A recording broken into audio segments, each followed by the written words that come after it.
Hello students, कैसे हैं आप सभी। मैं तपेंद्र सर आप सबका स्वागत करता हूं आपके अपने YouTube channel smart brain technical academy में। आज हम अगेन लेकर आए हैं न्यूमेरिकल जो कि बेस्ड रहेंगे ट्रांसफॉर्मर के ऊपर। हमारे अभी कंटिन्यू ट्रांसफॉर्मर की सीरीज रनिंग में चल रही है। हमने प्रीवियस वीडियो में ट्रांसफॉर्मर की न्यूमेरिकल जो कि बेस्ड थे ईएमएफ इक्वेशन के ऊपर, ट्रांसफॉर्मेशन रेशियो के ऊपर, उसको हमने कवर किया था एंड मैक्सिमम फ्लक्स डेंसिटी के कंसेप्ट को भी हमने उसमें न्यूमेरिकल में कवर किया था। आई होप आपने उस वीडियो को देखी भी होगी और ट्रांसफॉर्मर के न्यूमेरिकल्स के कंसेप्ट को समझा भी होगा। हम आज की वीडियो में हम अगेन न्यूमेरिकल्स लेकर आए हैं ट्रांसफॉर्मर के ऊपर ही।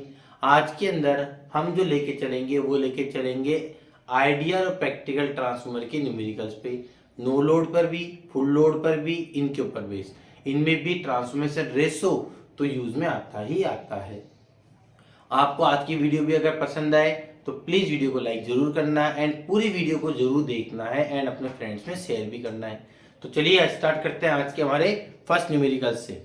क्या बोल रहा है देखिए first numerical, A 100 kVA transformer has primary and secondary turns of 300 and 100 respectively. कौन सा ट्रांसफॉर्मर है? 800 kVA ट्रांसफॉर्मर। 800 kVA, kVA का मतलब किलो वोल्ट एम्पियर। ये होती है पावर की रेटिंग, हमारे ट्रांसफॉर्मर की रेटिंग और ट्रांसफॉर्मर हमेशा ध्यान रखना केवी में होता है, किलोवाट में नहीं होता है। और यही आपके कई बार 2 मार्क्स में क्वेश्चन भी आता है, give the reason by rating of transformer in KV.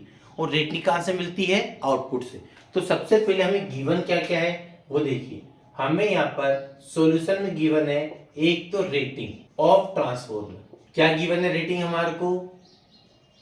800 kilo volt ampere.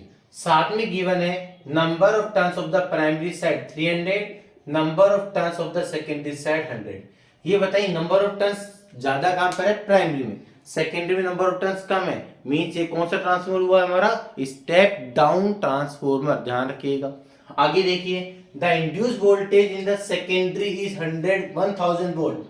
Induced voltage in the secondary मतलब E2 इक्वल्स टू V2 कितना दे रखा है? 1000 volt. Sir E2 equals to V2 क्यों लिख रहे हैं? याद करिए आइडियल ट्रांसफॉर्मर में V2 E2 के इक्वल होता है, V1 E1 के, बट प्रैक्टिकल ट्रांसफॉर्मर में लॉसेस कंसीडर होते हैं और लॉसेस यहाँ पे गिवन है नहीं है। तो लॉसेस होते हैं तब V2 E2 के इक्वल नहीं है। यहाँ पे कोई भी लॉसेस की बात नहीं हो रही, मतलब V2 और E2 आपस में क्या होंगे? इक्वल होंगे। अब देखिए क्या फाइंड करना है? Primary side induced voltage. First हमें फाइंड करना है प्राइमरी साइड इंड्यूस्ड वोल्टेज, हमें फाइंड आउट करना है। चलिए अब देखिए प्राइमरी साइड की इंड्यूस्ड वोल्टेज की बात करें, हमें क्या क्या गिवन है? सर N1 N2 गिवन है, V2 गिवन है। क्या लगा सकते हैं कुछ माइंड में, किसी के माइंड में आ रहा हो कि सर N1 N2 गिवन है, E2 गिवन है, तो ट्रांसफॉर्मेशन रेशियो अप्लाई हो सकता है क्या? बिल्कुल सर वही लगाएंगे। हम जानते हैं कि transformation ratio of the transformer, क्योंकि ट्रांसफॉर्मेशन रेशियो बहुत इंपॉर्टेंट रोल प्ले करता है न्यूमेरिकल्स में। क्या होता है formula? N2 upon N1 equals to V2 upon V1 equals to E2 upon E1 equals to I1 upon I2। कुछ याद आ रहा है क्या? बिल्कुल सही है। अब लगाइए वैल्यू पुट करिए। N2 की वैल्यू कितनी है? N2 100, N1 300, V2 हमें गिवन है क्या? बिल्कुल गिवन है सर 1000। V1 ही तो फाइंड आउट करना है। V1 होगा हमारे पास V1 इक्वल्स टू 20 से 20 कैंसिल, 3100 वहां चला जाएगा। V1 की वैल्यू हो जाएगी हमारे पास 3000 वोल्ट। ये हो गया हमारा फर्स्ट का answer. Induce voltage in the primary side, calculator की जरूरत ही नहीं पड़ी। Induce voltage in the primary side हमारा कैलकुलेट हो चुका है। यहाँ तक क्लियर है क्या? बड़ा सिंपल था। ट्रांसफॉर्मेशन रेशियो लगाया, N2 N1 गिवन है, V2 V1 हमें गिवन है। इस टाइप की न्यूमेरिकल आपके एग्जाम में मिलते भी हैं, ध्यान रखिएगा। अब देखिए फर्स्ट वाला पोर्शन तो हो गया है, सेकंड वाले पोर्शन की बात करते हैं। क्या बोल रहा है secondary portion? The primary and secondary full load current. Sir primary में भी करंट पूछ लिया है और सेकेंडरी में भी। अब यहाँ पे आता है मेन कंसेप्ट। अगर हमें यहाँ पर प्राइमरी और सेकेंडरी में से कोई भी करंट गिवन होता तो हम N2 अपन N1 की हेल्प से अपन निकाल सकते थे करंट की। बट यहाँ पे ना तो I2 गिवन है ना I1 गिवन है, तो सर किसी एक की तो रिक्वायरमेंट पड़ेगी ना, तभी तो दूसरा ट्रांसफॉर्मेशन रेशियो से निकलेगा। अब कौन सा करंट निकल सकता है, कुछ गिवन है क्या, देखिए यहाँ पे ध्यान से, बिल्कुल है सर जी। क्या है, रेटिंग गिवन है ना, और रेटिंग क्या होती है, आउटपुट पावर से निकलती है। आउटपुट पावर ट्रांसफर की क्या होगी, वोल्ट एम्पियर, मतलब एपरेंट पावर। एपरेंट पावर का फॉर्मूला क्या होता है, VI। मतलब हमें यहाँ पर ऑब्जर्व के लिए क्या गिवन है, सेकेंडरी चीज को फाइंड करने के लिए क्या फाइंड करना है सेकेंडरी में, the primary and secondary full load current हमें यहाँ पे कैलकुलेट करना है। फुल लोड करंट हमें क्या करना है, यहाँ पर कैलकुलेट करना है। जब हमें प्राइमरी और secondary full load current calculate करना है तो सबसे पहले अपन लिखेंगे बाय रेटिंग। क्या गिवन है, रेटिंग सर गिवन है 800 किलो वोल्ट एम्पियर। रेटिंग होती है वोल्ट एम्पियर, सेकेंडरी साइड का मतलब V2 मल्टीप्लाई I2 कितना गिवन है, 800 मल्टीप्लाई 1000 है तो 1000 वोल्ट एम्पियर हम लिख सकते हैं क्या, बिल्कुल सही है सर। V2 कितना गिवन है हमें, सेकेंडरी साइड का इंड्यूस वोल्टेज V2 1000, तो यहां लिख देते हैं 1000 multiply I2 equals to 800 multiply 1000। Sir 1000 से 1000 कैंसिल, तो सेकेंडरी साइड का फुल लोड करंट कितना आ गया, 800 ऑफ एम्पियर। ये आ गया हमारे पास सेकेंडरी साइड का फुल लोड करंट, इसका आंसर मिल गया। अगेन अब क्या करना है हमें, सर हमें कैलकुलेट करना है प्राइमरी साइड का इंड्यूस करंट, प्राइमरी साइड का फुल लोड करंट।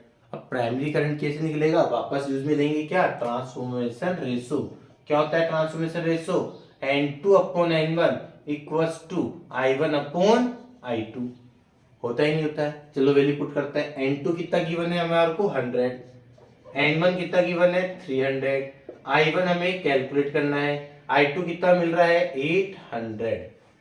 बोले यहाँ तक क्लियर है क्या, तो यहां से हमारे पास I1 की वैल्यू क्या हो जाएगी सर, 100 अपॉन 300 मल्टीप्लाई 800, इधर जाके मल्टीप्लाई हो जाएगा, 20 से 20 कैंसिल, क्या हो जाएगा 800 अपॉन 3। तो यहां से हमारे पास I1 की वैल्यू क्या हो जाएगी, 800 डिवाइडेड बाय 3, 266.67 ऑफ एम्पियर हमारा प्राइमरी साइड का फुल लोड करंट कैलकुलेट हो गया। और ये हमारे इस न्यूमेरिकल में जो पैरामीटर बोले थे, प्राइमरी साइड का इंड्यूस वोल्टेज फाइंड करो और primary side and secondary side का फुल लोड करंट फाइंड करें। प्राइमरी साइड का वोल्टेज मिल गया, सेकेंडरी साइड का फुल लोड करंट और प्राइमरी साइड का फुल लोड करंट हमें ऑब्टेन हो चुका है। बड़ा सिंपल न्यूमेरिकल है ये, और ये न्यूमेरिकल भी आपके आरटीओ एग्जाम में आया हुआ है, ये ध्यान रखिएगा। अब आप ऑब्जर्व करो, यहाँ पर हमने क्या बोला था स्टार्टिंग में कि नंबर ऑफ टर्न सेकेंडरी में कम है, मतलब स्टेप डाउन है। बिल्कुल देखिए, चेक करो, प्राइमरी साइड का वोल्टेज कितना है 3000, तो सेकेंडरी में कितना है 1000, स्टेप डाउन हो रहा ही नहीं हो रहा, प्राइमरी में जाता है। अगर स्टेप अप डाउन ट्रांसफॉर्मर है, मतलब सेकेंडरी में वोल्टेज कम होगा तो सेकेंडरी में करंट हाई होगा ही होगा, बिल्कुल होगा। सेकेंडरी का करंट देख लीजिए 800 है और प्राइमरी का करंट कितना है 266.67 एम्पीयर ही है। यहाँ तक क्लियर हुआ क्या, आई होप आपको न्यूमेरिकल क्लियर भी हुआ होगा। चलिए इसको फटाफट स्क्रीनशॉट लीजिए, नोट डाउन करिए, फिर हम मूव करते हैं हमारे सेकंड न्यूमेरिकल की ओर। आइए अब स्टार्ट करते हैं आज के सेकंड न्यूमेरिकल की ओर। एक चीज आप हमेशा फोकस करिए न्यूमेरिकल को अटेंड करते समय कि न्यूमेरिकल जब अटेम्प्ट कर रहे हैं तो उसके सारे पैरामीटर को ध्यान से पढ़ें एंड सबसे पहले जो जो गिवन है उनको प्यार से लिख लें, कंसेप्ट को ध्यान से समझें, फिर नोट डाउन करें, तब न्यूमेरिकल आपका बिल्कुल इजी वे में कवर होता जाएगा। अब देखिए न्यूमेरिकल क्या बोल रहा है, ए 2200/250 वोल्ट ट्रांसफॉर्मर।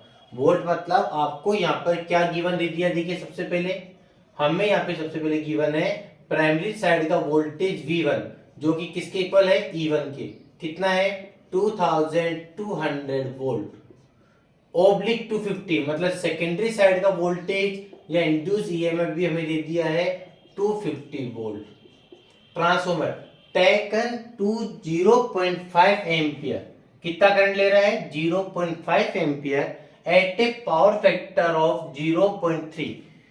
करंट कितना ले रहा है ट्रांसफॉर्मर, ये भी गिवन है, किस पावर फैक्टर पे, ये भी गिवन है, on open circuit condition. Open circuit मतलब नो लोड कंडीशन, मतलब हम यहाँ पे जो बात कर रहे हैं वो किसकी बात कर रहे हैं, at no load of transformer, no load condition of transformer. और नो लोड कंडीशन किस में आ रही थी, आइडियल ट्रांसफॉर्मर में। कुछ याद आ रहा है क्या? चलिए क्या दे रखा है, टेकन 0.5 एम्पियर ऑफ करंट, मतलब हमारे को यहाँ पर नो लोड करंट भी गिवन है। नो लोड करंट किस इंडिकेट करता है, आई नोट से कितना गिवन है, 0.5 एम्पियर।